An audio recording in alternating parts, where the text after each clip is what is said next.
La politique santé-sécurité. Cette politique peut être écrite. Ce n'est pas une obligation, mais c'est bien souvent bien utile. L'écrire pourquoi? C'est disposer d'un référentiel commun, c'est le partager. C'est aussi pouvoir la communiquer, l'expliquer.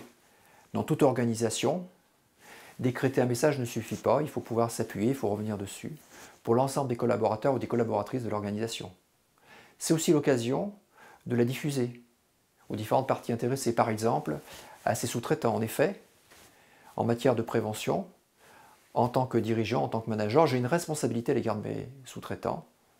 Et ces sous-traitants, quand ils viennent travailler dans mon entreprise ou quand ils travaillent pour mon propre compte, doivent respecter un certain nombre d'exigences santé-sécurité qui sont propres à mon entreprise, qui sont propres à leur activité. Mais c'est aussi communiquer cette politique aux clients chez lesquels je vais intervenir, où mes collaborateurs ou mes collaboratrices vont intervenir.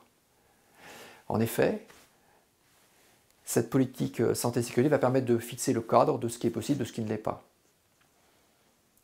Elle ne peut en aucun cas être contradictoire avec la politique client, mais il faut savoir parfois dire stop à un client qui nous proposerait des situations de travail qui pourraient présenter des dangers pour la santé ou la sécurité des collaborateurs. Écrire une politique santé-sécurité, c'est aussi l'occasion de décliner celle-ci par des objectifs concrets que l'on pourra déployer au sein de l'organisation, au sein des équipes. On pourra également responsabiliser les collaborateurs ou les collaboratrices avec des objectifs individuels ou des objectifs collectifs. On pourra également, au travers de ces objectifs, mettre en place le plan d'action correspondant et suivre la réalisation des actions. Écrire la politique, c'est écrire son engagement et la place qui sera donnée à la prévention, à la santé, à la sécurité des collaborateurs et des collaboratrices.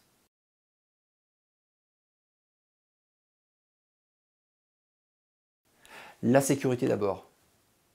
C'est également fixer un cadre et une orientation par des objectifs concrets. Des objectifs exprimés par exemple en termes de résultats à atteindre. Réduire de moitié les accidents de travail. Faciliter et encourager la remontée de situations dangereuses.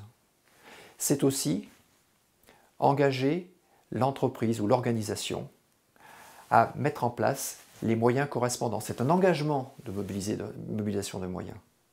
C'est aussi poser les limites dans le texte de la politique qualité, de manière à ce que les collaborateurs puissent avoir un cadre d'action.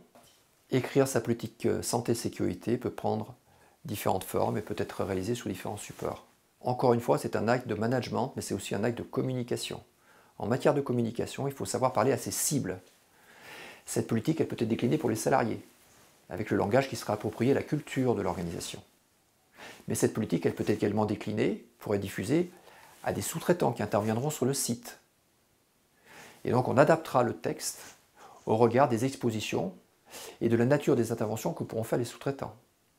Cette politique, elle peut également être déclinée pour les clients, par exemple dans des mémoires techniques, dans des offres commerciales, de manière à poser un cadre de l'action et poser les limites des interventions.